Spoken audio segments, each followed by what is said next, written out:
Bonsoir. Donc, je constate que nous avons quorum. Donc, c'est l'ouverture de la séance ordinaire et l'adoption de l'ordre du jour. Donc, je propose et résolu que ce conseil déclare ouverte la séance ordinaire et adopte l'ordre du jour tel que déposé par le greffier trésorier et c'est appuyé par M. Renaud.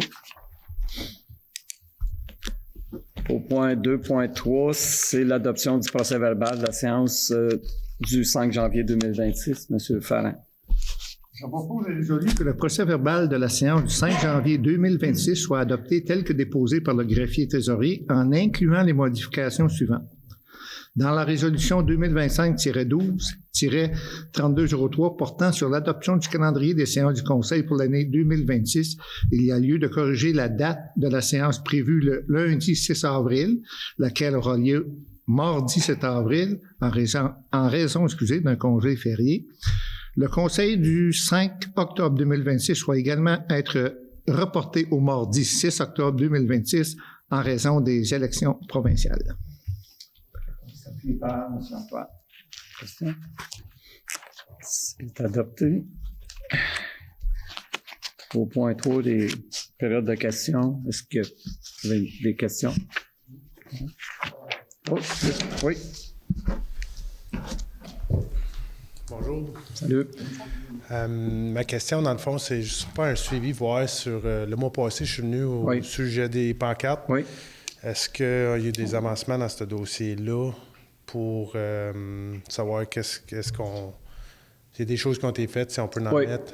Ce que je peux te répondre, hier, quand je t'ai rencontré, je t'ai mentionné que moi, directeur général, on a rencontré le propriétaire, le président du Club Quad, pardon, c'est ça. OK.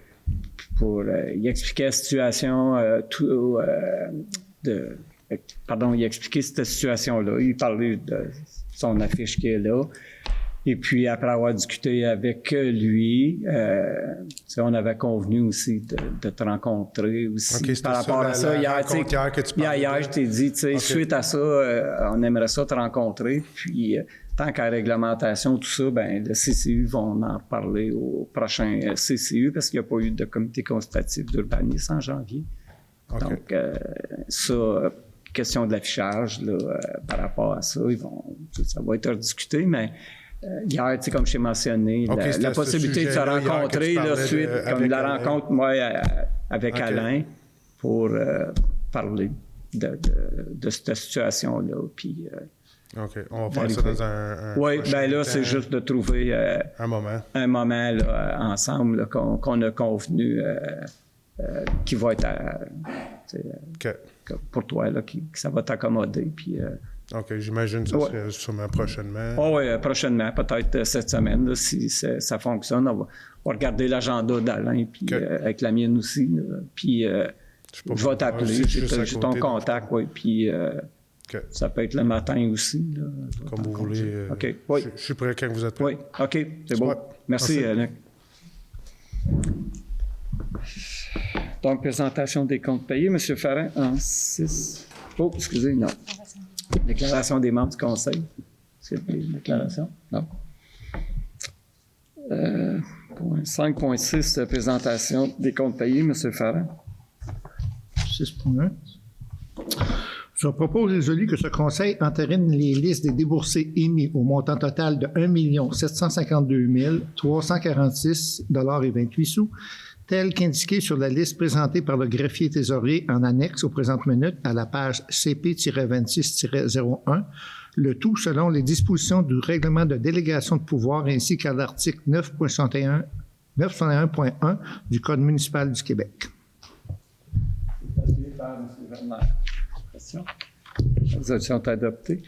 6.2, dépôt du rapport d'activité de la trésorière d'élection, donc conformément à l'article 513 de la loi sur les élections et référendums dans les municipalités, la trésorière d'élection, Mme Maude Saint-Amour, dépose au Conseil son rapport d'activité pour l'année 2025. En 8.1, c'est l'adoption du règlement 2026-005. M. Farrin. Je propose et résolu que ce Conseil adopte le règlement 2026-005, règlement 2026-005 indiquant un code d'éthique et de déontologie des élus municipaux. Tous les membres du Conseil déclarent avoir lu le dit règlement et renoncent à sa lecture. Le greffier trésorier fait les mentions d'usage telles qu'il est stipulé, au deuxième alinéa de l'article 445 du Code municipal du Québec. Oui, donc le règlement 2026-005 a pour objet de décréter un code d'éthique et de déontologie pour les élus municipaux. Donc le règlement porte sur les valeurs de la municipalité en matière d'éthique, sur les règles de conduite et les comportements interdits et les mécanismes d'application, de contrôle et de sanction. C'est appuyé par Mme Marquand. La résolution est adoptée. 8.2, l'adoption du règlement 2025-017. M. Renaud. Je propose et résolu que ce Conseil adopte le règlement 2025-017 sur les dérogations mineures. Tous les membres du Conseil déclarent avoir lu le dit règlement et renoncent à sa lecture. Le greffier trésorier fait les mentions d'usage telles qu'il est stipulé au deuxième alinéa de l'article 445 du Code municipal du Québec. Le règlement 2025-017 a pour objet de décréter les procédures concernant les dérogations mineures. Donc, le règlement porte sur l'ensemble du territoire de la municipalité et, dans le fond, décrit l'ensemble des situations qui peuvent faire l'objet d'une dérogation mineure et la façon d'administrer les demandes et les décisions du Conseil à ce sujet. C'est adopté. 8.3, l'adoption du premier projet de règlement 2026-006. M. Renaud. Je propose que ce Conseil adopte le premier projet de règlement 2026-006, modifiant le règlement 2025-008 relatif au zonage. Tous les membres du Conseil déclarent avoir lu le dit règlement et renoncent à sa lecture. Donc, c'est appuyé par M. Werner. Question? La résolution est adoptée. 9.1, l'autorisation pour l'achat d'une tablette électronique. M. Farrin. Attendu qu'il y a lieu de remplacer la tablette électronique du conseiller, M. Luc Werner. En conséquence, je propose et résolu que ce conseil autorise une dépense de 1 124,43 sous, taxes incluses, pour l'achat d'une tablette électronique incluant un étui. Les fonds à cette fin seront pris à même les fonds de roulement remboursables sur 5 ans à compter de 2027. C'est appuyé par M. Renaud. Question? C'est approuvé. Chanceux, hein?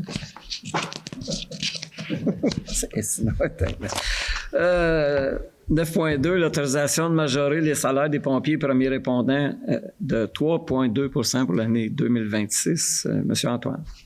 Attendu qu'il y a lieu de majorer les salaires de pompiers et premiers répondants pour l'année 2026, attendu que cette résolution est rétroactive au 1er janvier 2026 et qu'elle annule et remplace la résolution 2026-01-3222.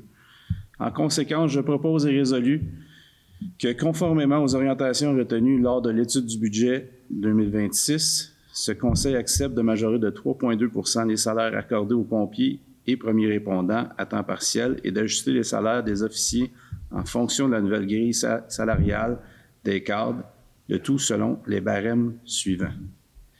Je vous épargne la lecture de la grille. Donc, c'est appuyé par M. Farrin. La résolution est adoptée. 9.3, l'autorisation d'acquérir une parcelle de terrain. M. Werner. Attendu que les propriétaires du lot 5 177 168, situé en bordure du chemin James McFall, souhaitent se départir de ce lot. Attendu que ce lot en question possède une superficie de 1423,1 mètres carrés et non construisible, étant un résidu du projet domiciliaire sur ce chemin, attendu que le dit lot pourrait être intégré à l'emprise du chemin James McFall. En conséquence, je propose et résolu que ce Conseil autorise l'acquisition pour une somme nominale du lot 5 177 168 du cadastre du Québec. De plus, ce Conseil autorise le maire, le directeur général à signer pour et au nom de la municipalité l'acte d'achat du dit lot tel que préparé par Maître Jed Bertel Perrault, notaire. C'est appuyé par M. Renaud. Question? La résolution est adoptée. 9.4, autorisation de dépenses pour l'achat d'équipements pour le service des travaux publics. M. Werner. Attendu que des sommes ont été prévues au budget d'investissement pour l'acquisition de divers équipements pour le service des travaux publics. Attendu qu'il y a lieu de procéder à l'acquisition de certains de ces équipements. En conséquence, je propose et résolu que ce Conseil autorise une dépense pour l'acquisition des équipements suivants. Équipements d'automatisation pour la salle de Chamboisé, 12 532,28 taxes incluses. Une remorque fermée de 29 484,74 taxes incluses. Les fonds à cette fin seront prises à même le fonds des parcs et terrains de jeu pour le système d'automatisation et à même l'excédent accumulé non affecté pour la remorque. Appuyé par M. Farin. La résolution est adoptée. 9.5, l'autorisation de dépenses pour la participation au congrès. M. Renaud. Tandis que le congrès annuel de la Corporation des officiers municipaux en bâtiment et en environnement du Québec, le COMBEC, aura lieu du 16 au 18 avril prochain à la Malbaie. Tandis que cet événement comprendra une dizaine d'ateliers, des conférences, des consultations, un salon des exposants et des moments propices au réseautage et au partage des meilleures pratiques pour les inspecteurs municipaux. Tandis que les inspecteurs de la municipalité sont membres de la COMBEC, attendu qu'il serait pertinent que des représentants de la municipalité participent à ce congrès. En conséquence, je propose et résolu que ce conseil autorise une dépense de 1 280 $ plus taxes pour l'inscription de 2 employés de la municipalité au congrès de la COMBEC 2026. De plus, ce conseil autorise le remboursement aux participants de leurs frais de déplacement et de séjour selon la politique en vigueur. Appuyé par Mme Marquand. Question? La résolution est adoptée. 9.6, demande de dépôt d'un rôle d'évaluation préliminaire pour les années 2027, 2028 et 2029. M. Farin. Attendu que les modifications apportées à la loi sur la fiscalité municipale par des projets de loi 39, sanctionnés le 8 décembre 2023, accordent aux municipalités de nouveaux pouvoirs fiscaux. Attendu que les dispositions de l'article 244.64.1 et suivant la loi sur la fiscalité municipale permettent de créer des sous-catégories d'immeubles non résidentiels ainsi que des sous-catégories d'immeubles résidentiels. Attendu que les dispositions de l'article 244.64.10 et suivant de la loi sur la fiscalité municipale permettent à la municipalité de diviser son territoire en secteurs aux fins de l'imposition de la taxe foncière générale. Attendu que ceci permettrait à la municipalité de mieux répartir les contributions en taxation en fonction de paramètres plus élargis. Attendu qu'en vertu de la loi sur la fiscalité municipale, la municipalité doit exprimer son intention d'établir des sous-catégories d'immeubles et ou des secteurs pour le nouveau rôle d'évaluation des années 2027, 2028, 2029. Attendu qu'il est opportun de prévoir le dépôt d'un rôle préliminaire conformément aux dispositions de l'article 71.1, 244.64.1.1 et 244.64.8.2 de la loi sur la fiscalité municipale. En conséquence, je propose et résolu que ce conseil conforme l'intention de la municipalité de l'Anse-Gardien d'établir des sous-catégories d'immeubles non résidentiels pour le prochain rôle triennal d'évaluation 2027, 2028 et 2029 et demande au service d'évaluation de la MRC des collines de l'Outaouais de déposer en conséquence un rôle préliminaire conformément à la loi sur la fiscalité municipale. C'est appuyé par M. Antoine. Question? Les résolutions sont adoptées. 9.7, autorisation de dépenses pour l'achat de chaises. M. Antoine? Tandis que la municipalité doit remplacer 8 chaises dans la salle de rencontre en raison de leur état désuet. En conséquence, je propose et résolu que ce conseil autorise une dépense de 2 475,12 $ taxes nettes incluses pour l'achat de 8 chaises pour la salle de rencontre. Les fonds à cette fin seront pris au surplus accumulé non affecté. Appuyé par M. Renaud. Question? La résolution est adoptée. 9.8, l'autorisation pour l'achat de table. Mme Marquand. Attendu qu'un achat de table pour la salle à dîner des employés a été effectué en 2025, mais que 2 tables supplémentaires sont nécessaires. Attendu qu'une somme a été prévue au budget pour l'achat de ces tables. En conséquence, je propose et résolu que ce conseil autorise une dépense de 1 178 $ plus taxes pour l'achat de 2 tables supplémentaires dans la salle à dîner. Les fonds à cette fin seront pris au surplus accumulé non affecté. Appuyé par M. Antoine. Résolution adoptée. 9.9, l'autorisation de dépenses pour l'achat d'une structure gonflable pour les activités communautaires de la municipalité. M. Ferrand. Attendu que la municipalité souhaite se doter d'une structure gonflable supplémentaire pour ses activités communautaires extérieures. En conséquence, je propose et résolu que ce conseil autorise une dépense de 4 245 $ plus taxes et transports pour l'achat d'une structure gonflable, d'un arche gonflable ainsi que de 3 souffleurs de 2 forces, le tout selon l'offre de la compagnie Proludic. Les fonds à cette fin seront pris au surplus accumulé non affecté. Mme Arcand. Question? Les résolutions sont adoptées. 9.10, autorisation de dépenses pour la mise en place d'une nouvelle identité visuelle numérique et d'un nouveau site Internet. M. Antoine. La municipalité souhaite se doter d'une nouvelle identité visuelle numérique afin de moderniser son image et d'assurer une meilleure cohérence dans ses communications. Tandis que la mise en place d'un nouveau site Internet et d'un portail citoyen vise à améliorer l'accessibilité à l'information et les services offerts aux citoyens. En conséquence, je propose et résolu que ce conseil autorise une dépense totale de 61 765, taxes nettes incluses, soit 15 845 à la firme Orchestra pour la réalisation d'une nouvelle identité visuelle numérique, 44 620 à la firme Blanco pour la conception d'un site Internet et d'un portail citoyen et 1 300 $ pour divers outils de visibilité. Les fonds à cette fin seront pris à même le fonds de roulement remboursable sur 5 ans à compter de 2027.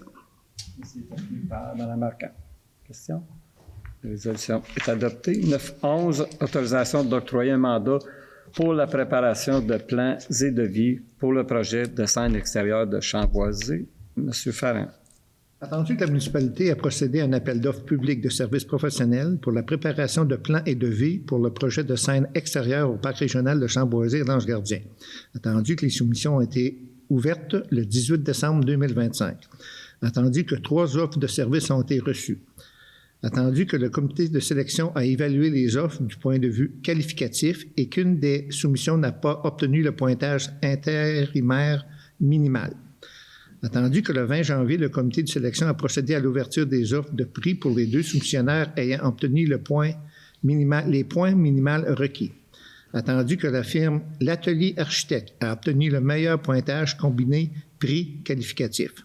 En conséquence, je propose et résolu que ce conseil octroie le contrat de service professionnel pour la préparation de plans de devis pour la construction d'une chaîne extérieure au parc régional de Chamboisé de l'Ange-Gardien à la firme L'Atelier Architecte pour la somme totale de 201 206,25 $, taxes incluses, le coût conformément à l'offre de service du 18 décembre 2025. Salué par M. Antoine. Question? La résolution est adoptée. 9.12, l'approbation de la démission de 2 pompiers. M. Antoine. Tandis que messieurs Mathis Posé et Julien Pagé-Bédard ont remis leur démission au directeur du service de protection contre les incendies et des premiers répondants. En conséquence, je propose et résolu que ce conseil accepte la démission de messieurs Mathis Posé et Julien Pagé-Bédard comme pompiers à temps partiel au sein de la brigade de pompiers de la municipalité. De plus, ce conseil remercie messieurs Posé et Pagé-Bédard pour leurs années de service au sein de la brigade. C'est appuyé par M. Farah. Question? La résolution est adoptée. 9.13, c'est les projets particuliers d'amélioration par circonscription électorale. Donc, le PPA, c'est M. Werner. Attendu que le Conseil de la municipalité de l'Ange-Gardien a pris connaissance des modalités d'application du volet projet particulier d'amélioration de PPA, du programme d'aide à la voirie locale, le PAVL, et s'engage à le respecter. Attendu que le réseau routier pour lequel une demande d'aide financière a été octroyée est de compétence municipale et est admissible au PAVL. Attendu que les travaux ont été réalisés dans l'année civile au cours de laquelle le ministre les a autorisés, Attendu que les travaux ou les frais inhérents sont admissibles au PAVL. Attendu que le formulaire de reddition de compte V-0321 a été dûment rempli. Attendu que la transmission de la reddition de compte de projet a été effectuée à la fin de la réalisation des travaux ou au plus tard le 31 décembre de l'année civile au cours de laquelle le ministre les a autorisés. attendu que le versement est conditionnel à l'acceptation par le ministre de la reddition de comptes relatifs au projet, attendu que si la reddition de comptes est jugée conforme, le ministre fait un versement aux municipalités en fonction de la liste des travaux qu'il a approuvés, sans toutefois excéder le montant maximal de l'aide tel qu'il apparaît à la lettre d'annonce, attendu que les autres sources de financement des travaux ont été déclarées. Pour ces motifs, je propose et résolu que ce conseil de la municipalité de l'Ange-Gardien approuve les dépenses d'un montant de 22 000 $ relatifs aux travaux d'amélioration et aux frais inhérents admissibles mentionnés au formulaire V-0321, conformément aux exigences du ministère des Transports du Québec, et reconnaît qu'en cas de non-respect de celle-ci, l'aide financière sera résiliée. Appuyé par M. Renaud. Question? La résolution est adoptée. 9.14, autorisation d'une dépense de commandite. Mme Arcan. Oui, attendu que la SADC Papineau-Colline coordonne le défi Ose entreprendre pour la région de l'Outaouais, attendu que le défi Ose entreprendre soutient du développement de l'esprit entrepreneurial auprès des jeunes, attendu que la SADC Papineau-Colline offre à la municipalité d'être partenaire du défi, attendu que le comité de développement économique a recommandé d'investir dans ce projet pour une somme de 750 $. Pour ces motifs, je propose et résolu que ce conseil autorise une dépense de 750 $ pour contribuer à titre de partenaire argent au défi Ose entreprendre de l'Outaouais. Les fonds à cette fin seront pris au poste budgétaire 02-62 900-726 Communication. Appuyé par M. Antoine. Question? La résolution est adoptée. 9.15, l'adoption de la politique de remboursement de dépenses PADM 3 révisée. M. Farran.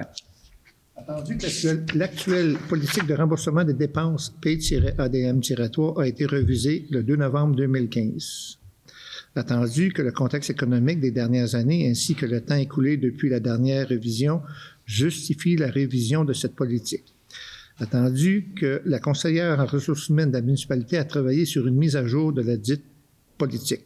En conséquence, je propose et résolu que ce conseil approuve la nouvelle politique P-ADM-3 révisée, laquelle est jointe à la présente. Appuyé par Mme Marquand. Ils sont adoptés. 9.16, autorisation de dépenses de commandite. M. Parent.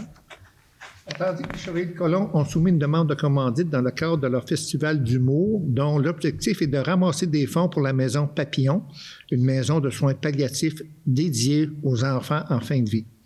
En conséquence, je propose résolu que ce conseil accorde une commandite d'un montant de 500 $ afin de soutenir une soirée de festival d'humour organisée par les Chevaliers de Colomb au bénéfice de la maison Papillon. Appuyé unanimement. 9.17, résolution de concordance et de courte échéance relativement à un emprunt par obligation au montant de 6 233 000 qui sera réalisé le 20 février 2026. M. Farrin. Attendu que, conformément au règlement d'emprunt suivant et pour les montants indiqués en regard de chacun d'eux, la municipalité de l'Ange-Gardien souhaite émettre une série d'obligations, soit une obligation par échéance, pour un montant total de 6 233 000 qui sera réalisé le 20 février 2026, réparti comme suit. Le numéro d'emprunt 2025-11-1 pour 5 233 000 et le 2025-012 pour 1 million. Attendu qu'il y a lieu de modifier les règlements d'emprunt en conséquence, attendu que conformément au premier alinéa de l'article 2 de la Loi sur les dettes et emprunts municipaux, le RLRQ chapitre D-7, pour les fins de cette émission d'obligation et pour les règlements d'emprunt numéro 2025-11-1 et 2025-012, la municipalité de l'Ange-Gardien souhaite émettre pour un terme plus court que celui originellement fixé à ces règlements. En conséquence, je propose résolu que le règlement d'emprunt indiqué au premier alinéa du préambule soit financé par obligation conformément à ce qui suit. 1. Les obligations soit une obligation à échéance seront datées du 20 février 2026. 2. Les intérêts seront payables semi-annuellement le 20 février et le 20 août de chaque année. 3. Les obligations ne seront pas rachetables par anticipation. Toutefois, elles pourront être rachetées avec le consentement des détenteurs conformément à la loi sur les dettes et des emprunts municipaux. Les obligations seront immatriculées au nom du service de dépôt et de la compensation CSD Inc. et seront déposées auprès de CDS. CDS agira au nom de ses adhérents comme agent d'inscription en compte, agent détenteur de l'obligation, agent payeur et responsable des transactions à effectuer à l'égard des adhérents. CDS procédera au transfert des fonds conformément aux exigences légales et à l'obligation à cet effet. Le Conseil autorise le greffier trésorier à signer les documents requis par le système bancaire canadien intitulé « Autorisation pour le plan de débit autorisé destiné aux entreprises ». Le CDS effectuera les paiements de capital et d'intérêt aux adhérents par des transferts électroniques de fonds et à cette fin, CDS prélèvera directement les sommes requises dans le compte suivant de la Caisse des Jardins Petites-Nations à Chénéville. Que les obligations soient signées par le maire et par le greffier trésorier. La municipalité de l'Ange-Gardien, tel que permis par la loi, a mandaté CDS afin d'agir en tant qu'agent financier authentificateur et les obligations seront en vigueur uniquement lorsqu'ils seront authentifiés. Que, en ce qui concerne les amortissements annuels de capital prévus pour les années 2032 et les suivantes, le terme prévu dans les règlements d'emprunt numéro 2025-11-1 et 2025-012 soit plus court que celui originalement fixé, c'est-à-dire pour un terme de 5 ans à compter du février 2026. Au lieu du terme prescrit par le dit amortissement, chaque émission subséquente devra être pour le sol ou en partie du sol dû sur l'emprunt. C'est appuyé par M. Renaud. Bon? Trouvez votre souffle. C'est appuyé par M. Renaud. Question? Commentaire? La résolution est adoptée. Donc, 9-18. L'approbation de dépenses pour l'inscription et la participation au congrès annuel de l'Association des directeurs municipaux du Québec, l'ADMQ. M. Farrand? Attendu que le congrès annuel de l'ADMQ aura lieu du 16 au 18 juin prochain à Québec, attendu que la directrice générale adjointe est membre de cette association et souhaite participer au congrès, en conséquence, je propose résolu que ce conseil autorise une dépense de 603 plus taxes pour l'inscription de la directrice générale adjointe au congrès annuel de l'ADMQ. De plus, ce conseil autorise les dépenses de séjour et les déplacements pour la participante. Les fonds à cette fin seront pris au poste budgétaire 02-16002-454, formation, administration. La résolution est adoptée. Donc, ce qui met fin à la séance, donc je propose et résolu que la séance soit levée. C'est appuyé par M. Renaud.